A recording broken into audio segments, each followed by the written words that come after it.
Assalamualaikum warahmatullahi wabarakatuh. Waalaikumsalam warahmatullahi wabarakatuh. Perkenalkan, kami dari kelompok 1 yang beranggotakan nama saya Abdul Razak. Saya Agung Kurniawan. Saya Ahmad Anzarullah.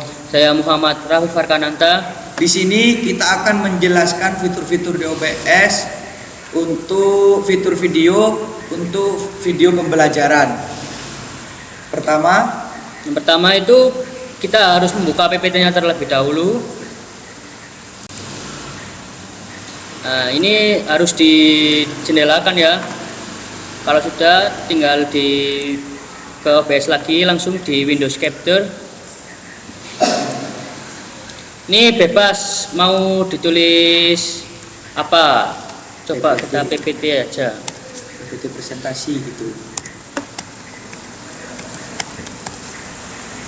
Oke. Nah, di sini ada menu tampilan. Kita pilih aja yang PowerPoint ini. Nah,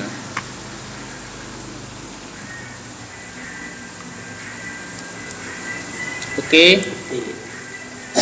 Kita kecilkan kameranya terlebih dahulu. Nah, di sini kan PPT-nya ketutupan oleh Wajah kita. ya. Ini tinggal kita tarik saja ke sini. Nah, kita besarkan.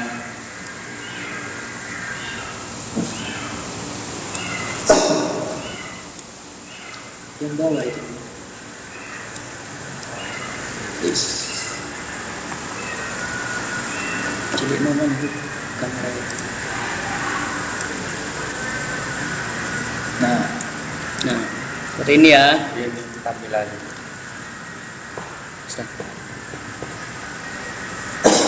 baik, di sini kita akan menjelaskan kelanjutan dari materi yang tadi. Di sini kita akan menjelaskan PPT dengan judul Perspektif Ekonomi Klasik Adam Smith. Langsung saja ke materi yang pertama akan disampaikan oleh Rafid.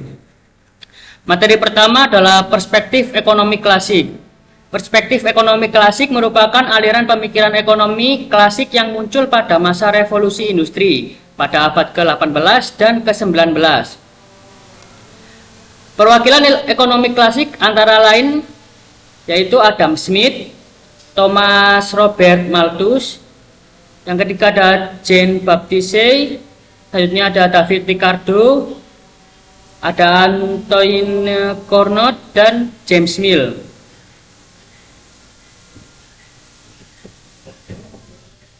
Klasik pertama kali diperkenalkan oleh Karl Marx. Pemahaman klasik Karl Marx tentang Keynes kemudian diperluas lagi karena gagasan-gagasan yang dikemukakan di sana yaitu individualisme yang tidak berbeda dengan hedonisme. Sebenarnya sudah diperdebatkan sejak zaman Yunani. Pemikiran klasik berasumsi bahwa keseimbangan harga dan output hanya dapat dicapai ketika situasi perekonomian berada dalam kategori kesempatan kerja penuh.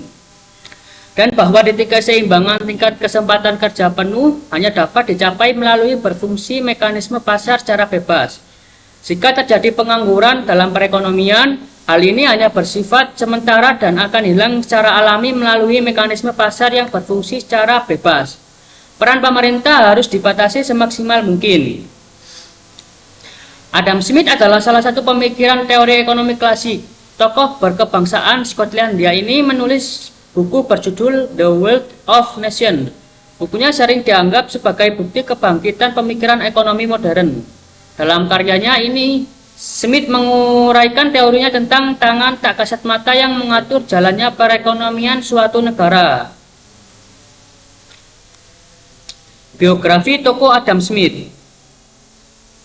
Ekonomi klasik Adam Smith lahir di Kirkcaldy, Skotlandia pada tahun 1723. Adam Smith dikenal sebagai bapak ekonomi modern dan salah satu pendiri teori pasar bebas. Karya Adam Smith yang paling terkenal adalah The Wealth of Nations, sebuah buku pegangan penting dalam sejarah ekonomi. Selain itu, ia mempunyai karya lain yang diterbitkan pada tahun 1759 berjudul The Theory of Ethical Sentiments yang memuat catatan mahasiswa pada tahun 1763, yaitu kuliah tentang keadilan, kepolisian, perpajakan, dan persenjataan.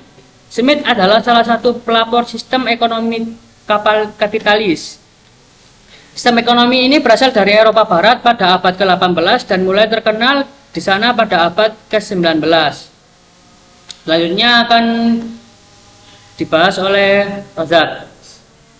Selanjutnya yaitu beberapa hal yang dieksploritas dalam The Wealth of Nation. Yang pertama yaitu kebebasan. Kemampuan untuk menciptakan dan memperdagangkan barang, pekerjaan, dan uang.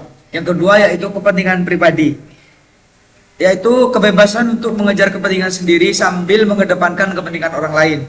Dan yang ketiga yaitu persaingan, kemampuan bersaing satu sama lain dalam perdagangan, produksi, dan jasa. Karya-karya Adam Smith yang terkenal termasuk An Inquiry Concerning the Nature and Cause of the Wealth of Nation, The Theory of Ethical Sentiments, Lecture on Jurisprudence, Essay on Philosophical Subject, dan lain-lain, ditinggalkan setelah karyanya kematian. Ia meninggalkan di Skotlandia pada 17 Juli 1970. An Inquiry into the Nature and Cause of the Wealth of a Nation atau The Wealth of Nation yang ditulis oleh Smith pada tahun 1776 dianggap sebagai tonggak lahirnya pemikiran ekonomi modern. Dalam buku ini, Smith mengungkapkan gagasannya tentang kebebasan ekonomi dan teori tangan Tuhan yang tak terlihat dalam sistem ekonomi. Dalam buku ini, Smith ingin menunjukkan bahwa persaingan memainkan peran yang sangat penting dalam pertumbuhan ekonomi. Next. Beberapa gagasan Adam Smith tentang The Wealth of Nation. Yang pertama yaitu inventaris pemerintah dalam perekonomian harus dibatasi. Smith berpendapat bahwa keseimbangan perekonomian dikendalikan oleh tangan yang tidak terlihat. Yang kedua, Smith menolak kekuatan monopoli yang akan merusak pasar. Smith menyukai harga natural atau harga persaingan bebas daripada harga karena adanya monopoli dan menolak pemberian hak eksklusif bagi perusahaan tertentu. Yang ketiga, Smith sangat mendukung perdagangan bebas antar negara. Karena negaranya mendapatkan keuntungan dari perdagangan bebas karena menerima bahan baku murah dari luar negeri dan mengurangi biaya produksi. Yang keempat yaitu Smith menentang proteksionisme di sektor industri dan juga menentang pemberian hak monopoli tertentu kepada perusahaan. Yang kelima, perlu adanya spesialisasi atau pembagian kerja agar produktivitas tangan kerja bertambah. Smith percaya bahwa pertambahan penduduk akan meningkatkan output per kapita dengan memperluas pembagian kerja. Materi selanjutnya akan dijelaskan oleh Ayon.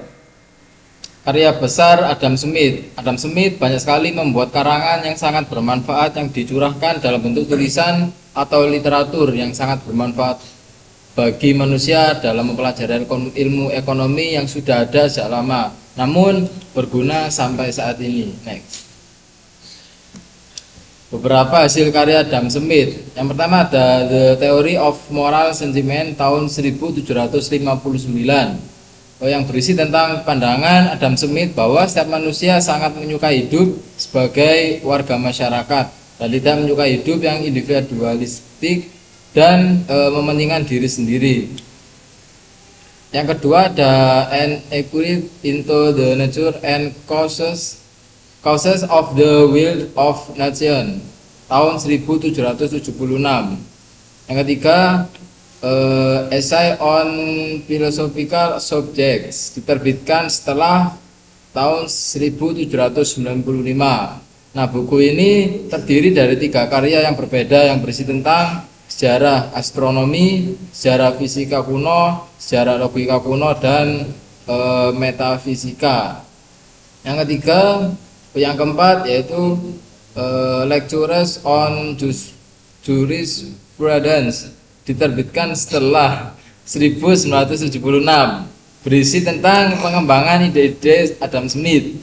pada ekonomi politik dari catatan kuliahnya oleh seorang mahasiswa sekitar tahun 1763 yang diedit oleh Edwin Kanan dan diterbitkan tahun 1976.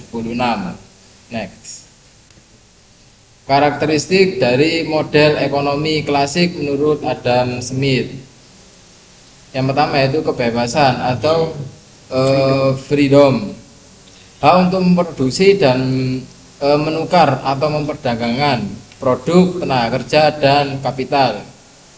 Yang kedua ada kepentingan diri atau self interest. Hak seseorang untuk melakukan usaha sendiri dan membantu kepentingan orang lain. Dan ketiga ada persaingan atau competition. Hak untuk bersaing dalam produk dan perdagangan barang dan jasa. Selanjutnya dibahas oleh Agung. Baik, kemudian ada pengaruh The World of Nation. The World of Nation ini dianggap sebagai sebuah mahakarya dalam bidang ekonomi, yang dimana oleh karenanya pengaruh dari karya Adam Smith tersebut sangat luas dan banyak. Di antara sekian pengaruh itu, yang pertama ada kemajuan ekonomi, yang dimana pada awal tahun 1800-an sudah publikasi The World of Nation, dunia barat mulai berkembang pesat, seperti mesin pemerintah, perkakas, tenun, mesin uap. Yang semua itu beberapa penemuan yang penting yang menghemat waktu dan uang untuk para pengusaha dan warga negara revolusi industri yang sudah berjalan di negara tersebut. Kemudian yang kedua itu adalah terbentuknya sumber kemakmuran, yang dimana The World of Nation bukan hanya sekedar risalah tentang perdagangan bebas, tetapi juga gagasan tentang kemakmuran. Sang profesor Skotlandia ini mengajukan argumen yang sangat kuat, yakni untuk produksi dan perdagangan adalah kunci untuk membuka kemakmuran negara. Dengan kata lain, sumber kemakmuran bukan pengumpulan emas dan perak. Kemudian yang ketiga, Smith menemukan kunci pembuka kemakmuran. Di sepanjang The World of Nation ini mendukung kebebasan alamiah, kebebasan orang untuk melakukan apa yang diinginkannya tanpa campur tangan negara lain. Kemudian yang keempat, penerimaan karya klasik Smith di seluruh dunia. Dukungan Smith terhadap kebebasan alamiah menimbulkan pemikiran baru di kalangan generasi yang kemudian katanya mengubah arah politik, kemudian membebaskan belenggu manusia, yang dimana sebagian besar negeri di seluruh dunia sudah mulai bergerak menuju perdagangan bebas. Kemudian ada sumbangan pemikiran ekonomi klasik. Adam Smith dianggap sebagai pioner dalam melahirkan aliran ekonomi klasik. Adam Smith juga banyak memberikan sumbangsi terhadap pemikiran yang masih dipakai dan dipergunakan dalam aliran ekonomi. Yang pertama, ada hakikat manusia serakah, di mana kenyataannya pada hakikatnya memiliki sifat serakah yang sudah dikenal oleh pemikir-pemikir masa Yunani kuno, terutama oleh Plato. Pemikiran tersebut juga dilontarkan dalam bukunya yang berjudul The Fable of the Beast tahun 1714. Dan yang kedua, mekanisme pasar bebas, yang dimana Smith dalam mekanisme pasar bebas yaitu menghendaki dengan pemerintah secepat mungkin tidak terlalu banyak campur tangan mengatur perekonomian. Kemudian yang ketiga ada teori nilai. Teori nilai atau value theory merupakan teori dari Adam Smith yang mempunyai dua nilai. Yang pertama nilai guna atau value in use. Yang kedua nilai tukar atau value in exchange. Kemudian yang keempat teori pembagian kerja, yang dimana teori pembagian kerja menurut Smith itu akan mendorong spekulasi seorang pemilih mengerjakan yang terbaik sesuai dengan bakat dan kemampuannya. Yang kelima teori akumulasi kapital, yang dimana setiap orang berkeinginan untuk meningkatkan kesejahteraan, bisa juga dengan cara meningkatkan pendapatan. Yang keenam Adam Smith dan Nabi Muhammad SAW. di mana misalkan tekstur ekonomi orang-orang barat terlalu tinggi memberikan penghargaan terhadap pemikir-pemikiran barat seperti Smith, namun kurang memberikan tempat bagi jasa pemikir-pemikiran dari timur. Next, oke. Demikian presentasi yang dapat kami sampaikan. Semoga bermanfaat bagi kalian semua. Terima kasih. Akhir kata, wassalamualaikum warahmatullahi wabarakatuh.